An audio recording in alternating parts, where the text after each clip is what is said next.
예수님께서 이 세상에 오셨다고 하는 것, 하나님의 아들로 이 세상에 오셨다고 하는 것을 사람들이 인정하고 믿는 것을 참 어려워합니다. 예수를 인정하고 훌륭한 사람이다, 그렇게 인정하는 데까지는 상당한 사람들이, 또 아주 뛰어난 학자들도 인정을 하는 경우가 아주 많습니다.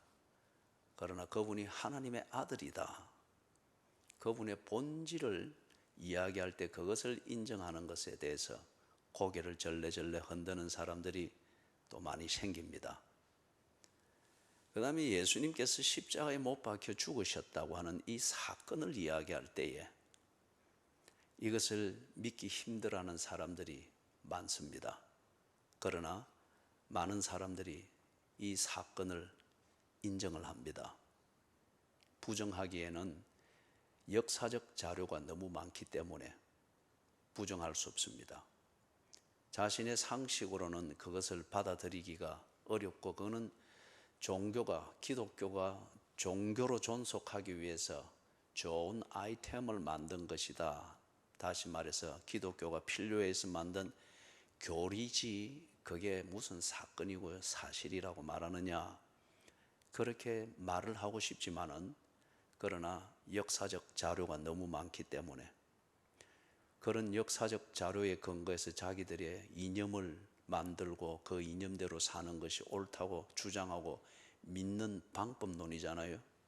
그들의 똑같은 방법론과 그 원리에서 볼 때 예수님이 이 땅에 계셨던 것과 십자가에 못 박혀 죽었다는 이 사실을 부정할 수 없는 그 역사적 자료들이 너무 명백하고 많기 때문에 예수님이 십자가에서 죽으신 사건을 인정합니다. 그런데 정말 곤란한 것은, 그들에게 있어서 곤란한 것은 예수가 부활하셨다, 죽었다가 3일 만에 살아나셨다, 이 부활을 말하는 것, 이거는 정말 그들이 허무맹랑한 소리로 듣습니다. 종교가 존재하기 위하여서 필요해서 어떤 교주쯤에 해당되는 자를 신격화시키는 것, 어느 종교에나 다 있는 것이니까 뭐 그런 종교적 문화로서 이해한다, 거기까지는 수긍을 하는데, 그런데 그게 다른 종교와는 달리 이거는 사실이다. 그리고 이 사실에 근거해서 예수가 부활하셨다고 하는 것을 선포하고, 그리고 그리스도인들은 이것을 믿는다라고 말할 때, 그들은, 기독교는 진짜 그래서 정신 나간 사람들이 자기 환상 속에서 그렇게 종교 생활하는 사람들이다, 광신도들이다, 이 세상과는 상관없이 살려고 하는 그러한 초월적인 사람들이다, 신비주의자들이다, 그렇게 치부를 합니다. 그래서 이 부활은 기독교의 핵심입니다. 부활이 없다면 십자가의 죽으심은 석가모니가 미루나무 아래에서 인생을 터득하기 위해서 돌을 닦는 것과 다를 바가 없습니다. 석가모니는 네팔 어느 지역 거기에서 미루나무 아래에서 돌을 닦고, 예수는 팔레스틴에서 3년 정도 돌을 닦고, 뭐 그런 차이일 뿐이지 똑같은 것이 지나지 않게 됩니다. 공자가 춘추전국 시대의 어려움을 극복을 하고 자기 민족들과 나라를 바로 세우기 위하여서 정말 도가 무엇일까를 생각을 하면서, 그죠? 도가 무엇일까를 생각하면서 혈연관계, 이것을 지키고 그것의 도리를 지키는 것, 이게 사람의 도리를 행하는 것이고, 이게 공동체를 안전하게 지키는 것이다. 나름대로 도를 닦고 그게 많은 사람들에게 영향을 끼쳤습니다. 그래서 적지 않은 사람들이 공자를 신격화해서 그의 가르침을 진리처럼 여기면서 따르려고 합니다. 그러나 공자가 부활했다는 소리는 하지 않습니다. 석가모니가 부활했다는 소리는 하지 않습니다. 석가모니가 터득하여 철학적 이론으로 이념화시켜서 가르쳤던 그 사상들을, 그걸 두고 그들은 내가 그것에 입문하게 되어지고 그리고 그것에 이르게 될 때에 내가 또한 부처가 되고 열반에 이르게 된다고 하는 이념적 그 사상화 되어지는 이것을 그들은 어떤 새로 태어나는 그런 개념, 그런 것으로 이야기를 하죠. 그러다 보니까 기독교에서 말하는 이 부활도 그런 식으로 사상이 개조되어지는 것, 이념이 개조되어지는 것, 내 정신이 새로운 정신력으로서 일어나서 삶의 무언가 힘을 만들게 되는 어떤 그런 이념적이고 사상적인 그런 것으로서 생각을 합니다. 절대 그렇지 않습니다. 기독교는 철학을 가르치는 게 아닙니다. 기독교는 설득력이 강한 이론을 가지고 이야기하는 게 아닙니다. 기독교에서 말하는 것은 사건을 말합니다.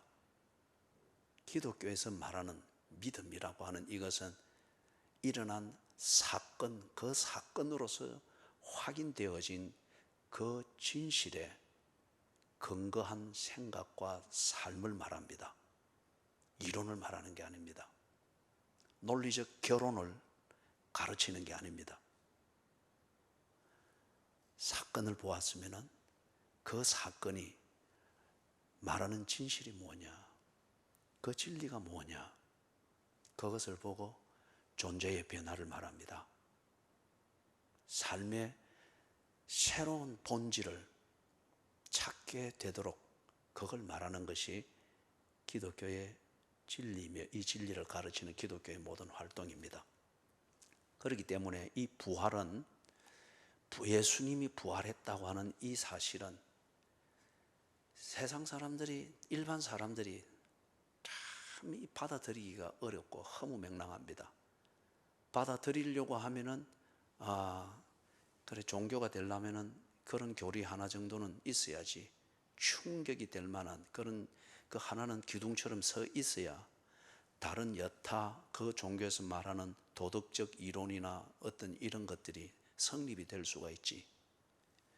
그런 정도로 여겨서 뭐 교회 안에도 그런 교인들이 거의 대부분입니다. 한 10수년 전에 영국에서 조사를 했어요.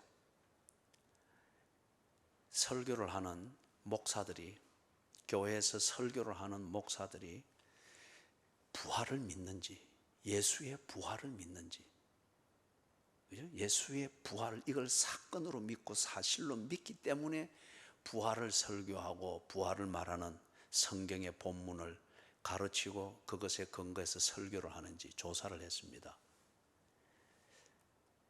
만약에 10명이 조사 대상이었다면 한 몇 명 정도가 나는 부활을 믿습니다, 믿기 때문에 설교합니다, 그렇게 대답했을 것 같아요. 이 대답이 나오면은 그분은 계란을 오늘 하나 더 가져갈 수 있습니다.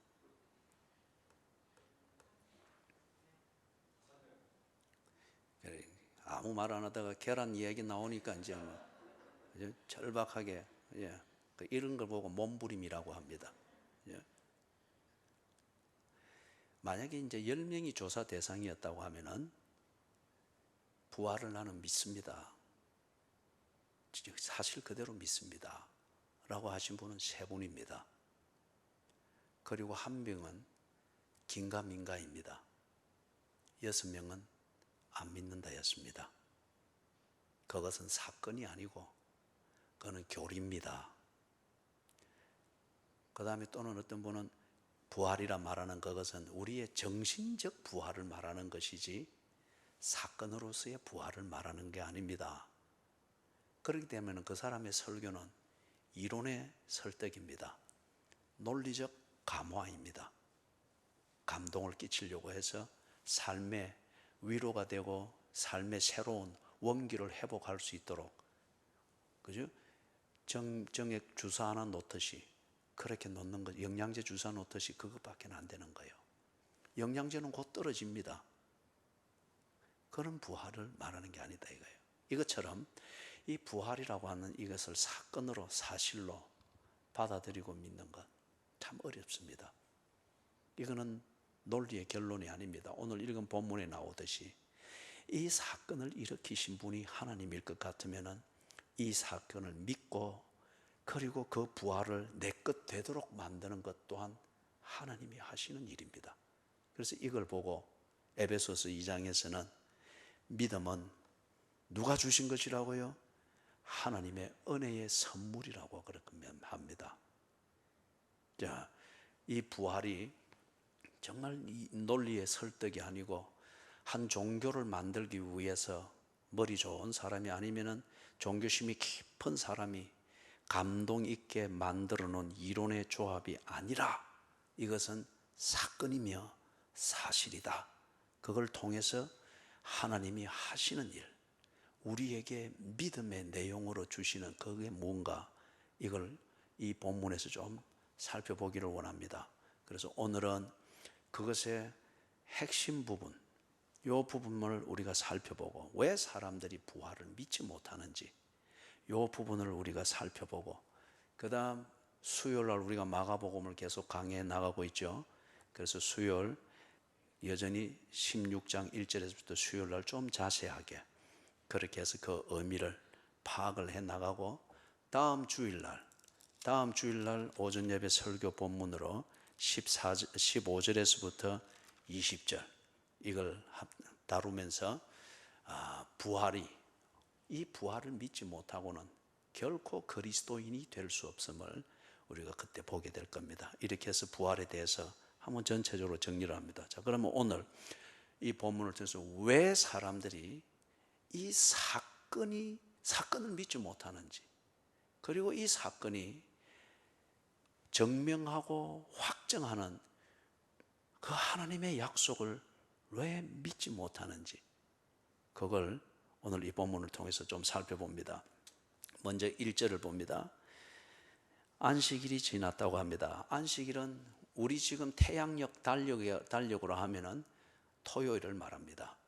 그래서 이걸 유대인들은 이걸 말할 때 이 별의 체계를 가지고서 지금 다 우리 날의 이름을 붙였잖아요. 로마식 달력이기 때문에 그렇습니다. 월성, 월요일 달입니다. 화요일 화성입니다. 수요일 수성입니다. 이런 식으로 별의 체계를 보고서 이렇게 이름을 붙여놨습니다. 유대인들은 날의 이름을 그렇게 말하지 않고 첫째 날, 둘째 날, 셋째 날, 넷째 날, 왜 그렇게 붙였겠습니까? 창세기 1장에 나오는 창조의 순서대로 그렇게 한 겁니다. 창조의 순서대로 이렇게 하니 첫째 날이 되라, 둘째 날은 또 이렇게 하니 이렇더라. 그래서 그 창조의 신앙의 근거에서 그들은 이 현상이 움직이는 생태계의 기본이 되어지는 날의 이름을 그렇게 붙인 겁니다. 첫째 날, 둘째 날, 셋째 날. 그래서 안식일이라 부르기도 하고, 그들은 안식일이라 부르기도 하고, 안식일을 일곱째 날이다 그렇게 부르기도 합니다. 창조의 순서로대로 하면 일곱째 날입니다. 왜냐하면 여섯째 날까지 하나님께서 지으실 걸 다 지으시고 일곱째 날에는 어떻게 하셨습니까? 쉬셨지 않습니까? 그죠? 그래서 안식일이다 그렇게 말합니다. 그래서 토요일이 지났습니다. 그러면은 당연히 다음 날이 일요일이죠. 지금 우리가 주일이라 부르는 이 오늘입니다. 막달라 마리아와 야고보의 어머니 마리아와 또 살로메, 이 세 여사를 지금 거기서 특별히 소개를 하고 있습니다. 여기서 한 가지 제가 사과를 드리고 정정을 합니다. 순환 예배를 드릴 때에 15장 40절에 있는 이 이름들이 또 나오죠.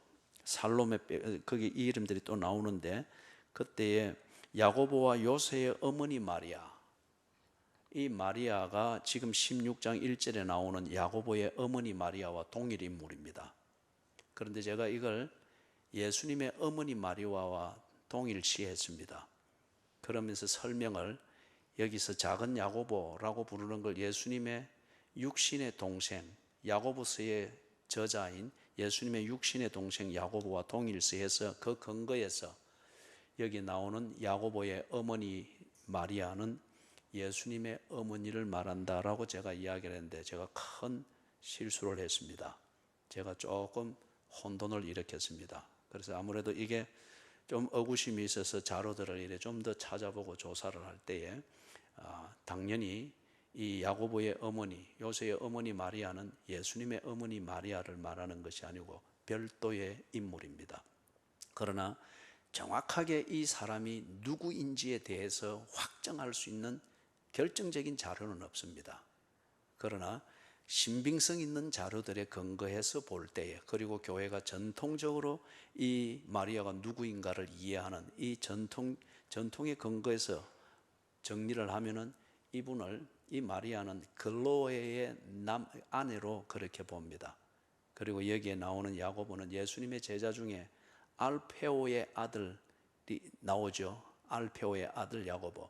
그렇게 해서 동일시 그렇게 합니다. 그래서 중요한 것은 결정적으로 이 사람이 어디에 사는, 몇 번지에 사는 누구다 이렇게 말할 수 있는 결정적인 자료는 없습니다. 그러나 신빙성 있는 자료에 근거해 볼 때 이 사람은 예수님의 어머니 마리아가 아니고, 그리고 여기서 말하는 야고보는 예수님의 동생 야고보를 말하는 것이 아니고 잘 알려진 또 다른 야고보가 있었던 것이 분명합니다. 그래서 그의 어머니 마리아, 그렇게 별도의 인물이다 하는 것을 제가 정정하여 말씀드리고, 순환 예배 때 그렇게 설명을 할 때 여러분이 그 옆에 막 또 메모를 해놓고 하신 분이 있을 텐데 그 부분에 대해서는 참 미안합니다.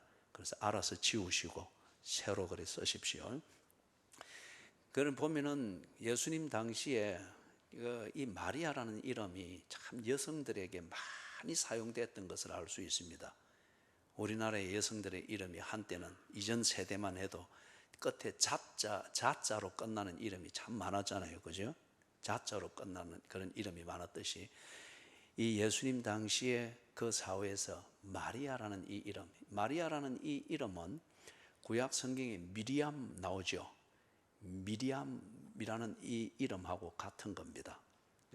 그래서 미리암이 모세의 누님으로서 참 그 이스라엘 역사에서 중요한 역할을 했지 않습니까? 그죠? 아마 그래서 마리아라는 이 이름을 많이 쓰게 됐는지 모르겠습니다. 자, 그러다 보니까 여기에 어떤 마리아는 마리아인데 어느 마리아인지 구분하기 위해서 거기에 꼬리표가 딱딱 붙어 있습니다. 막달라 마리아.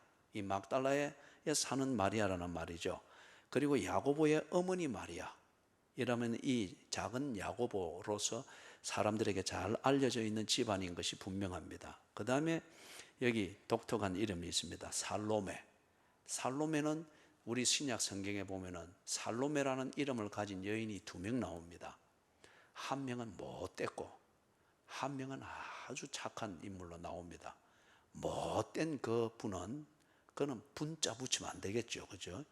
못된 그 여자는 누군가 하면은 세례 요한을 목을 쳐서 죽게 만들었던 그 여자입니다.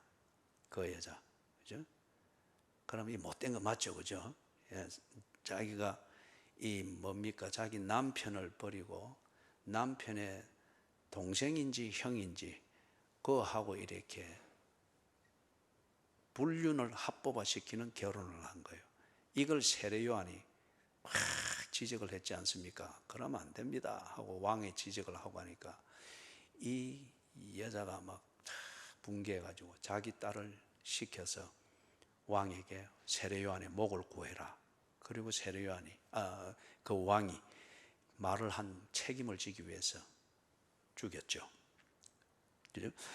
자, 그래서 그 여자가 있고, 그런데 여기 나오는 이 살로메는 누군가 하면은 말 그대로 세례 요한의 어머니입니다.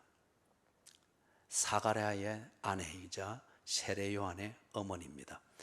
그러면은 예수님하고 육신적으로는 친척 관계죠. 그죠? 친척 관계죠. 그런데 이 친척이기 때문에 예수 믿기가 참 어려웠습니다. 그런데 예수가 보여준 사실과 사건을 보면서 그의 인격을, 본질을 들여다보기를 시작하면서 그들은 예수를 친척이다, 형이다, 아들이다 이걸 넘어서 오신 구세주로 믿게 됩니다. 그죠? 그게 예수님의 어머니고 예수님의 아버지고 예수님의 동생들이고 그리고 지금 예수님의 친척인 이 살로메가 지금 이 자리에 있는 거예요. 이들이 지금 뭘 하는가 보니까 예수께 무덤에 가서 예수께 바르기 위하여 향품을 사다 두었다. 유대인의 장례 풍습이기도 합니다. 시신을 묻고 난 뒤에 그 시신에 대해서 이제 굴에 매장을 하는 거죠.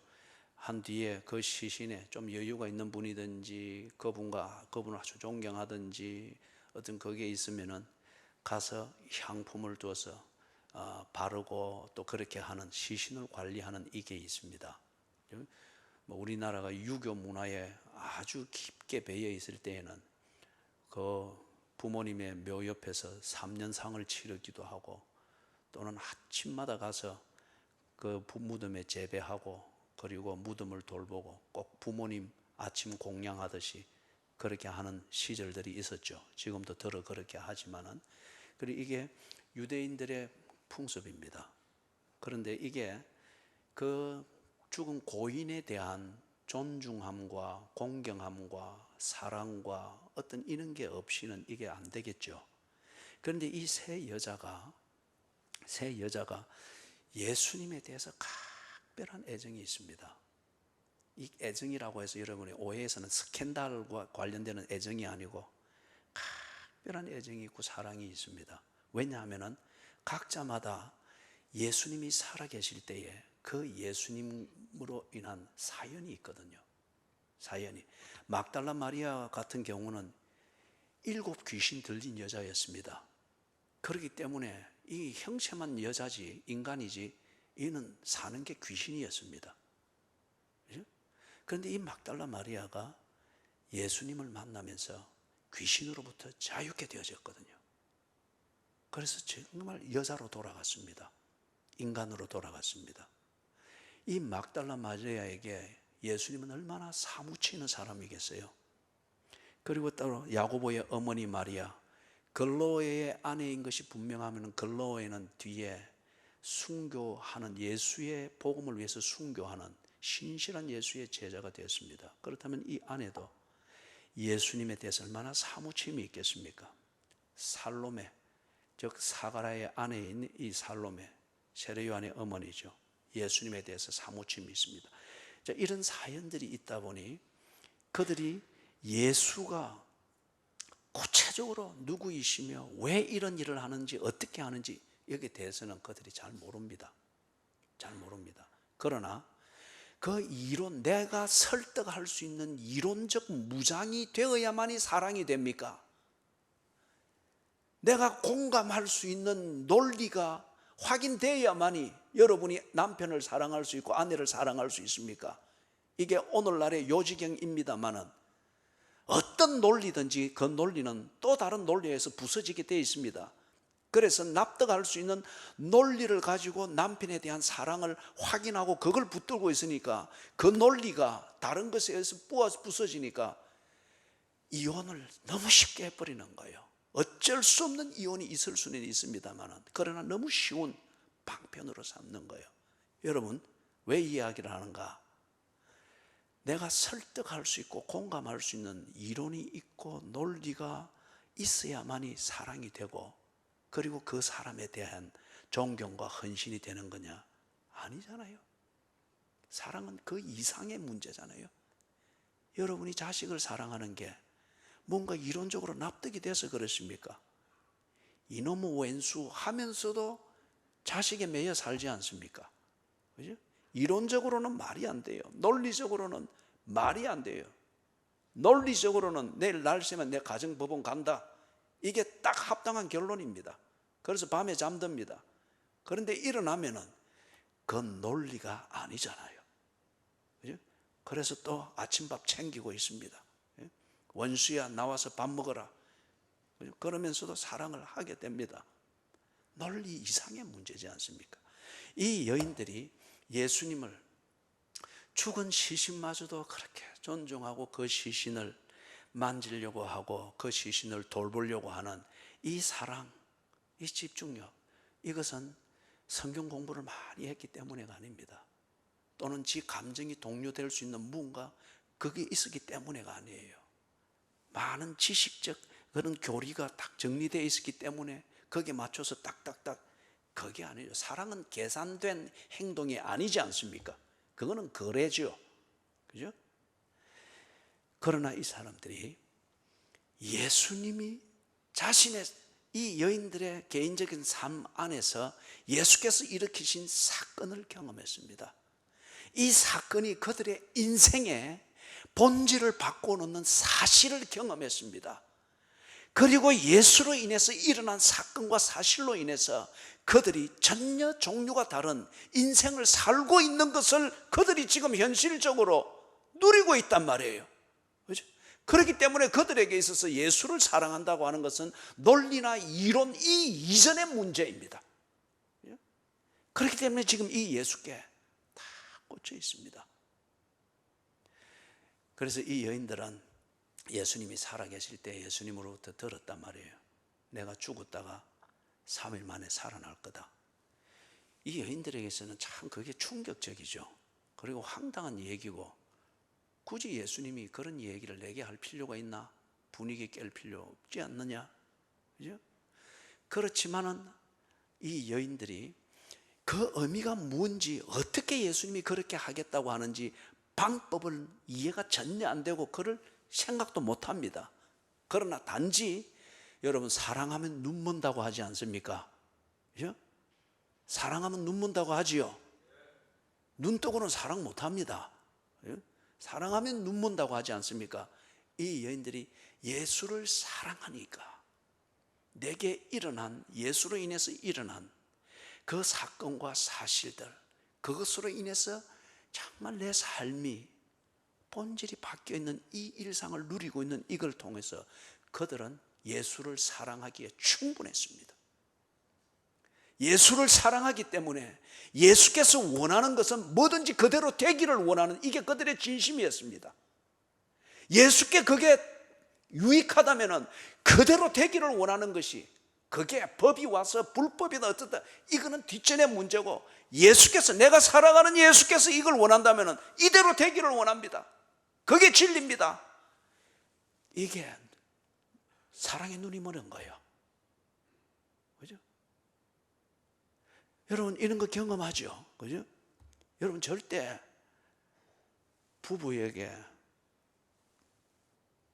예를 들어서 어떤 부인에게 그분에게 남편 험담하지 마시라고요. 그 자리에서 내 말 듣는 것 같지만은 돌아서면 내하고 원수됩니다. 그거는 옳고 그르고를 따지기 이전의 문제예요. 내 남편이고 내 아내고 내가 사랑하는 사람인데 당신의 논리가 탁월하고 당신의 도덕이 높은 수준에 있다 할지라도 내가 남편을 사랑하는 것, 아내를 사랑하는 것, 이것을 능가할 수 없다는 거예요.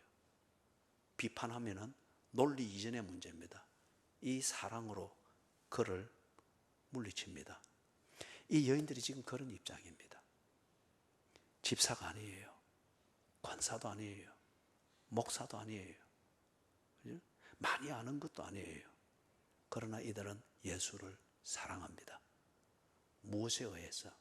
내게 일어난 그 일로 인해서, 예수께서 내게 일으키신 그 사건으로 인하여서, 예수로 인하여 변화되어진 내 삶, 내 일상으로 인하여서 그들은 무조건 예수를 믿습니다. 그리고 예수께서 말씀하신 게 무슨 의미인지 몰라도 그분이 말하면 무조건 그리 돼야 된다는 거예요. 그분이 원하면 그분을 위해서 그거는 그리 돼야 된다는 거예요. 예수를 사랑하고 있습니다. 그렇기 때문에 이 사람들이 향유를 사다가 그리고 무덤에 찾아가서 예수의 몸에 바르기를 원하는 거예요. 예수님이 죽었다가 살아난다고 했는데, 아이고 살아나셔야지, 살아나는 몸이 깨끗하셔야지. 사랑은 하되 어떻게 사랑해야 되는 게 좋을지 모릅니다. 그러나 사랑하는 겁니다. 이거예요. 그렇죠? 이런 사랑이 여러분에 있기를 바랍니다. 여러분의 믿음의 경지와 그 믿음에 의한 신앙생활에 이 경지에 이르기를 바랍니다. 그죠? 이 경지에. 그래서 가면서 걱정이 되는 거예요. 아유, 저 무덤을 막아놓은 돌문을 어떻게 열지? 제가 이스라엘을 갔을 때에 나사렛 마을을 이렇게 딱 축소시켜가지고 모형으로 만들어 놨습니다. 거기에 이제 돌면은 예수님이 나사렛 예수님께서 그 3년 동안 공생애를 사셨던 그 여정을 골격을 다 돌아볼 수가 있어요. 그래서 군데군데 장소는 다 실물 크기로 되어 있고 그 중에 당연히 이제 무덤이 있습니다. 무덤을 이렇게 역사적 자료에 근거해서 이렇게 딱 복원을 시켜서 만들어 놨는데 돌이 우리가 순환 예배 때 보았던 것처럼 아리마대 사람 토요일 새벽기도 때 봤던 것처럼 아리마대 사람 요셉은 여유가 있는 사람이잖아요. 그래서 자기 가문을 위하여서 무덤을 만드는데 잘 만들었지 않습니까? 그걸 그대로 복원을 해놨는데 그러니 무덤을 막는 돌문도 아주 다듬은 돌이에요. 자연석이 아니고. 그런데 이게 엄청나게 커요. 제가 일부러 밀어봤습니다. 그런데 제가 도로 밀려요. 밀어봤습니다. 둥그런 건데 안 밀려요. 이걸로 탁 막아놓은 거예요. 그러니까 이 여인들이 고민이 되죠. 그 돌문을 누가 열어주지? 이 여자 3명이 안 밀어도 될 문이 아니다 말이에요. 누가 돌문을 구려서 우리를 굴려주리요. 그런데 가서 딱 보니까 4절에서부터 7절 여기에 보니까 돌문이 열려 있고 그 다음에 그 안에 예수님의 시신은 없고 거기에 한 청년이라 표현되어진 천사가 앉아 있습니다. 그리고 이 천사가 이 여인들이 보는 현장의 내용이 뭔가에 대하여서 설명을 해주고 있는 이게 나옵니다. 시신은 없습니다. 왜 없는가? 이 천사가 하는 말이 살아나셨다. 그가 여기에 계시지 않다. 그리고 살아나셔서 어디 갔는가? 살아 계실 때에 너희들에게 말했던 것처럼 갈릴리로 먼저 가 계셔서 거기서 너희들을 만날 것이다. 그들이 살아있을 때 들었던 말인데 무슨 말인지 몰라서 건성 들어서 기억을 못하는 거예요. 지금 이 여인들이 가서 딱 본 것은 이게 대단히 중요합니다. 이 여인들이 가서 딱 본 것은 사건이 일어난 현장을 보았습니다. 그리고 그 사실이 보존되어 있는 현장을 보았습니다. 중요한 것은 이 사건이 일어나는 과정은 보지를 못했습니다. 이 사실이 어떻게 만들어졌는지 그 과정을 보지는 못했습니다. 그러나 그 과정이나 그 방법이 어떻게 되었는가는 목격하지 못했으나 그것으로 인해서 만들어져 있는 현장은 이들이 똑똑히 보았습니다. 그걸 천사로부터 직접 들었습니다. 왜 이럴까요? 여러분, 사람들이 창조를 말할 때도 하나님께서 없는 것에서 있는 것으로 만드셨다. 있으라 하니 있더라. 빛이 있으라 하니 빛이 있었다. 뭐 어떤 이런 거 헐거려서 하나님의 형상으로 빚어서 생기를 불어넣으니 사람이 되었다. 그죠? 거기에 간단한 과정을 우리의 눈높이에서 설명을 합니다. 간단하게. 그럴지라도 사람들이 그 과정을 알아듣습니까? 오히려 알아들을 수 없는 그 과정 설명 때문에 창조를 더욱더 비아냥거리고 부정하지 않습니까? 예수님께서 죽음을 이기고 살아나는 이 과정을 사람이 본들 모릅니다. 본다 할지라도 볼 수가 없습니다. 여러분, 참 재밌는 것은 이 어린 아이를 키우는 엄마들이 보면은 아이에 대해서 각별한 관심을 가지죠. 지나칠 정도로 관심을 가지죠. 그죠?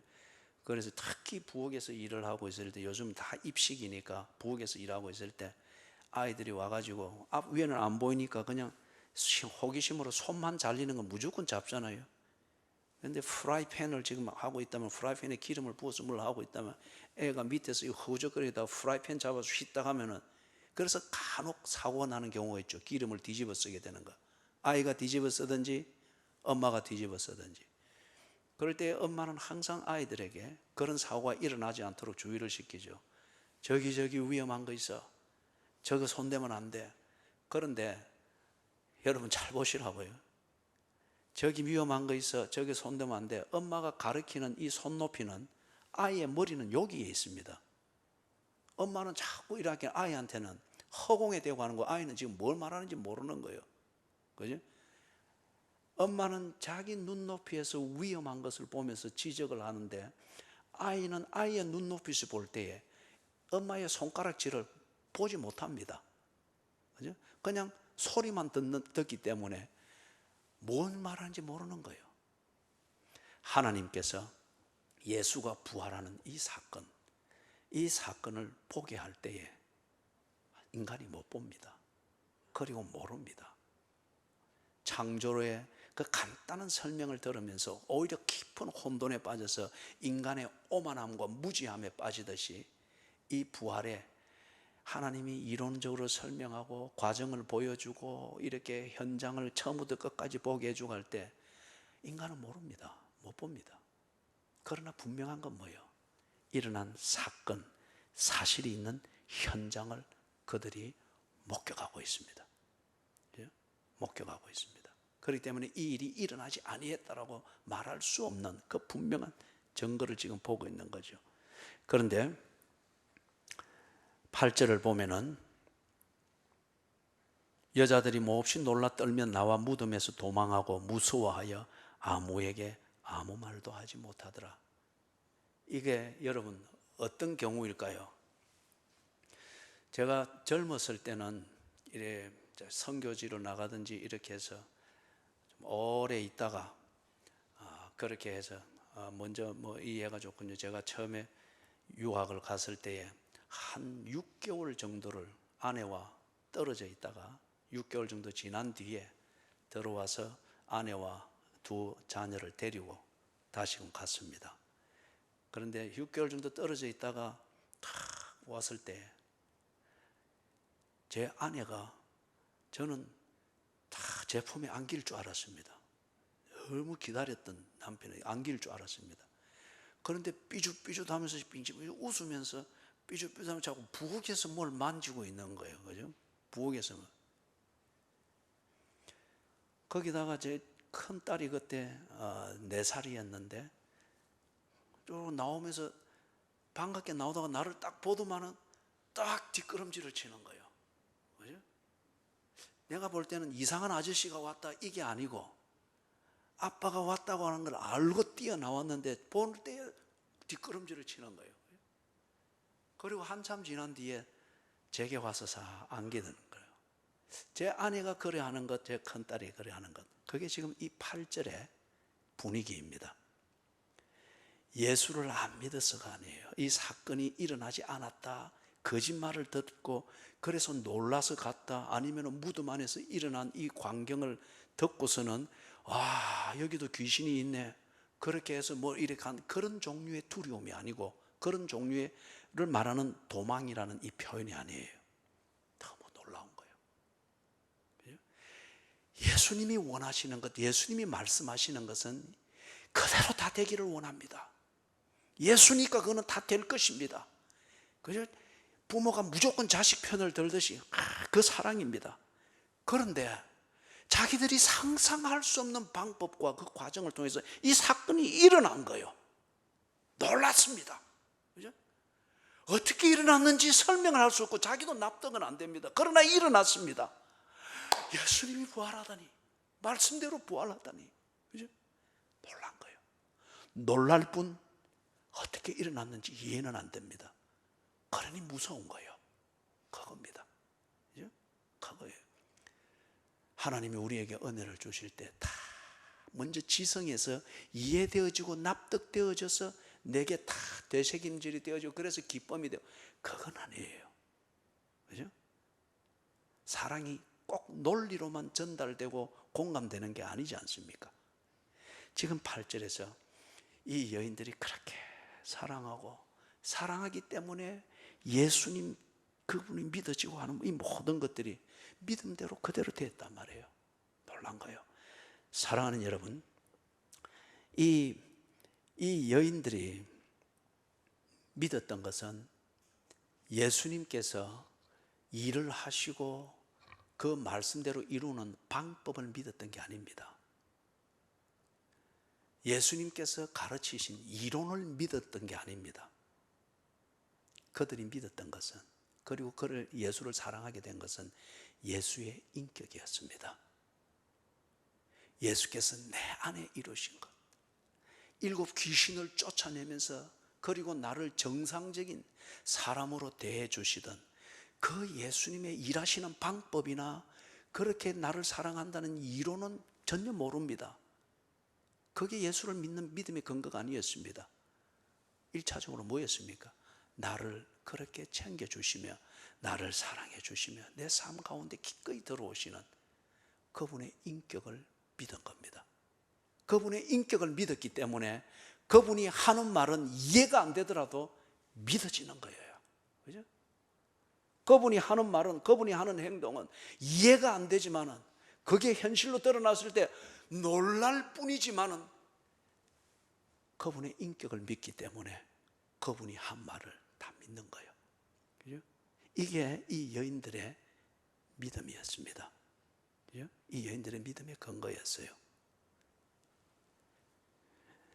자, 시간이 좀 많이 갔는데 우리 9절에서부터 14절 이거는 간단하게 골격만 이야기하고 다음 주일 15절에서부터 20절을 다룰 때에 조금 더 다루면서 우리 15절로 연결을 시키도록 하겠습니다. 그 골격은 뭔가 하면은 9절에서부터 11절에 여기에 막달라 마리아에게 예수님이 나타나셨습니다. 그죠? 나타나셨습니다. 사건과 사실을 보면서 예수님이 부활하셨다고 믿는데 놀랄 뿐 설명이 안 된단 말이에요. 이러면 감동은 있지만은 일상생활은 안 됩니다. 믿지만은 이 믿음이 내 일상생활이 안 될 때에 이 종교는, 이 신앙생활은 참 우리를 피곤하게 만듭니다. 지금 이들이 놀랄 뿐, 감동했을 뿐 설명이 안 되고 납득이 안 되니 지금 일상생활은 안 되잖아요. 예수님이 막달라 마리아에게 나타나셨어요. 그죠? 그리고 이 사건은 사실이고 진리다 하는 것을 막달라 마리아라고 보게 합니다. 그런데 이 막달라 마리아가 가서 예수의 제자들한테 자기가 본 것 전가하죠. 그런데 이 사람들이 안 믿습니다. 제자들이 안 믿습니다. 이 제자들이 자기들도 예수를 믿고 사랑하고 있습니다. 이 여인들처럼 오매불망은 아니지만 그렇게 하고 있습니다. 그런데 그 예수가 살아났다고 하는 것을 말하니 안 믿습니다. 왜 그러느냐 하면은, 간단하게 이야기를 하면은 그들은 막달라 마리아의 전력을 지금 이 시간에, 이 순간에 강조하고 있는 거예요. 7 귀신 들렸던 여자 아니가? 큰 충격 받았으니 또 귀신 들렸나? 7 귀신 들렸을 때 이 막달라 마리아가 사람이 알아들을 수 있는 말을 하고 다녔겠어요? 또는 사람이 귀 기울일 만한 말을 하고 다녔겠어요? 이 7 귀신 들렸으니까 온 거리를 하루 종일 싸돌아다니면서 예를 들면은 얼마나 말을 많이 했겠어요? 그런데 그 말 중에 사람들이 귀 기울일 말이 있었겠어요? 지금 막달라 마리아가 와서 예수가 살아나셨다, 무덤이 비었다, 이 말을 하는 게 이 제자들한테는 굉장히 황당무계하게 들리는 거예요. 그런 일이 어떻게 있을 수 있나? 이 막달라 마리아가 예수를 그리 사랑하더만은 죽고 나니 충격받았는 모양이다. 그 다음에 이 막달라 마리아의 말을 듣지 않는 것은 유대인들의 상식에 의하면은 무언가 말하는 그것이 입증이 되어지고 사실로 받아들여지려면 증인이 2명이 있어야 됩니다. 최소한 2명의 증인이 같은 말을 해야 됩니다. 그런데 지금 여기는 막달라 마리아가 혼자 와서 지금 막 흥분해서 이야기를 하고 있단 말이에요. 그래서 이들의 사법적, 법적 상식에 맞지 않고 다른 한편 막달라 개인의 귀신이 들렸던 그 전력, 이것에 근거해서 이 제자들은 막달라 마리아가 전하는 이 위대한 사실을 그들은 지금 무시하고 있는 거예요. 그 다음에 넘어가서 12절, 13절 여기서는 보니까 두 제자가 자기 고향으로 시골로 내려간다 하죠. 이거는 누가복음에 보면은 엠마오로 가는 두 제자를 말합니다. 그런데 누가복음에 이게 자세히 나와 있어요. 예수님께서 나타나셔서 그들에게 부활한 예수를 알아보도록 그들과 교제를 하죠. 그때 이들의 눈이 열려서 다시금 예루살렘으로 돌아와서 동료 제자들에게 예수가 부활하셨다, 내가 그것을 보았다 증거합니다. 그런데 13절을 보니까 두 사람이 가서 남은 제자들에게 알리었으되 역시 믿지 아니하느니라. 여러분, 막달라 마리아가 전했기 때문에 그들이 믿지 못했던 그 문제를 이 두 제자가 증거함으로써 그 문제를 깨끗이 딱 상쇄시켰습니다. 한 증인이기 때문에 이거는 사실이 아니다라고 의구심하던 이것에 대해서 두 증인이 지금 말을 하고 있습니다. 그 다음에 귀신 들렸던 여자가 말을 하기 때문에 또 횡설수설하는 모양이다 라고 치부하는 이 문제에 대하여서 이 두 제자는 그들의 동료입니다. 그죠? 어제 새벽까지 함께 있었던 동료입니다. 3년 동안 동고동락했던 동료입니다. 헛소리 하지 않는 사람들인 것을 알고 있습니다. 이들이 와서 지금 예수가 부활하셨다 그리 말하는데 이들이 또한 제자들이 믿지 않고 있습니다. 왜 그렇죠? 이거는 이 나머지 거기에 있는 제자들이나 그 사람들이 자기들이 경험해서 이 경험에 근거해서 쌓여진 상식에 비추어 볼 때에 상식적으로 이거는 말이 안 된단 말이에요. 죽었다가 살아나는 게 어디 있노? 이거는 우리의 상식을 만드는 경험이 절대 아니잖아요. 그렇기 때문에 이것에 근거한 그들의 상식을 믿고서 이 상식에 벗어나는 동료 제자들의 이 얘기를 그들은 거부하는 겁니다. 그 다음에 우리의 상식을 만드는 경험이라고 하는 것, 이것을 이론화시키고 설득력 있게 딱 체계화시킨 이걸 보고 우리는 과학적 사고방식이라고 합니다. 과학적 사고방식이라는 이 틀을 벗어나는 것이 있다고 하면 사람들은 믿지 않습니다. 이걸 보고 우리는 흔히 상식이라고 합니다. 지금 이 제자들이 동료 제자 두 명이 증거하는 이 사실을 그들이 거부하는 것은 그들이 보기에 이거는 비과학적이라는 거예요. 일어날 수 없는 것이라는 거예요. 그런데 여러분, 과학적이라고 하는 이게 뭘 말하는 거예요? 이거는 경험에 근거한 것을 말합니다. 무엇을 우리는 경험하게 되죠? 지금 존재하고 있는 것을 경험하게 됩니다. 존재하고 있는 물체든지 사람이든지 사건이든지 이것이 움직이고 활동하고 있는 그 원리를 다 파악을 해내기 위해서 지금 있는 것들을, 우리가 경험하고 있는 것들을 분석하고 살피고 실험을 하죠. 그러면 뭔가 공통된 원리를 찾습니다. 그리고 그것이 진리라고 합니다. 이거는 자연의 원리죠. 자연을 있게 한 그 근본 원리는 아니죠. 그죠? 그래서 과학적인 사고방식이라고 하는 것은 내가 경험해 보지 못하면은 그거는 전부 다 거짓이 되는 겁니다. 내가 경험을 해서 확인을 한 것이면은 그것은 진리가 되는 것입니다. 이게 과학적 사고방식 안에서 형성되어 있는 상식입니다.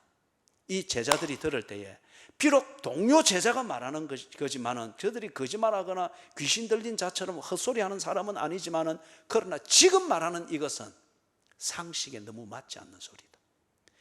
어떤 사람도 경험해 본 적이 없고 누가 경험했다고 해서 보고해 본 적도 없고 우리 일상에서 일어날 수도 없고 일어난 적도 없는 일이기 때문에 이거는 비과학적이고 비상식적인 일이기 때문에 저 사람들이 오늘은 실수하는구만 거부했습니다. 사람들은 진리를 믿기보다는 상식적이 되기를 원합니다.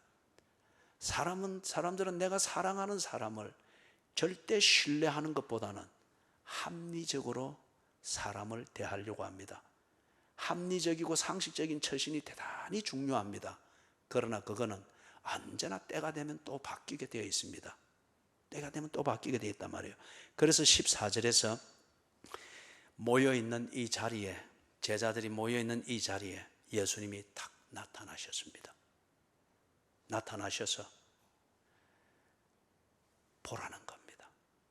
사실인지 아닌지 보라는 겁니다. 그런데 다음 주일날 이 부분을 좀 더 자세히 다루면서 우리가 15절 이하를 정리를 하겠습니다만은, 간단히 말하면 이렇습니다. 왜 예수님이 처음부터 이 제자들에게 나타나셨으면 이런 번거로움이 없을 건데 왜 두 번의 이러한 거부하는 사건을 거치면서 예수님이 세 번째에 그들에게 직접 나타나셔서 보게 하셨는가?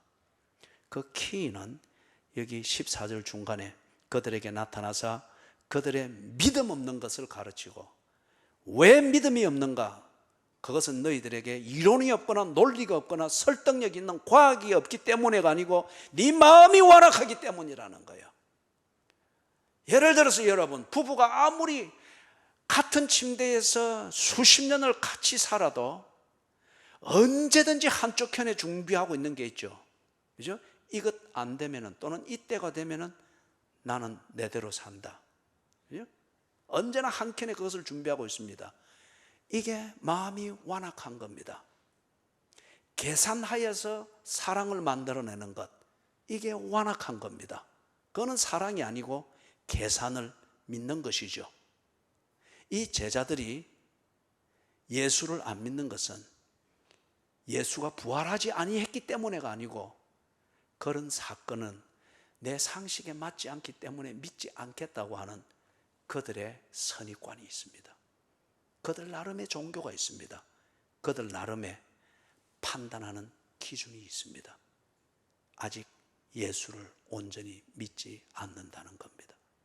이걸 지금 예수님이 지적해 주면서, 너희들이 겟세마네에서, 지난밤 겟세마네에서 내가 잡히는 걸 보고 다 도망가고 종류가 다른 인간이 되었는데, 이제 내가 곧 너희들 눈앞에서 사라진다. 40일이 지난 뒤에 하늘로 승천하지 않습니까? 이제 내가 너희들 눈앞에서 다시는 보이지 않게 되는데, 그때도 너희들이 정말 내 제자가 되겠느냐? 너희들이 믿음을 가져야 된다. 볼 때에만 뭔가를 하는 것, 이거는 계산이고 연애일 수 있다. 보지 아니할지라도 오매불망 내가 너희들을 신뢰하듯이 너희들이 나를 신뢰할 수 있는 것, 이 사랑을 가능케 하는 믿음이 있어야 된다. 내가 너희들 눈앞에서 사라질 것이다.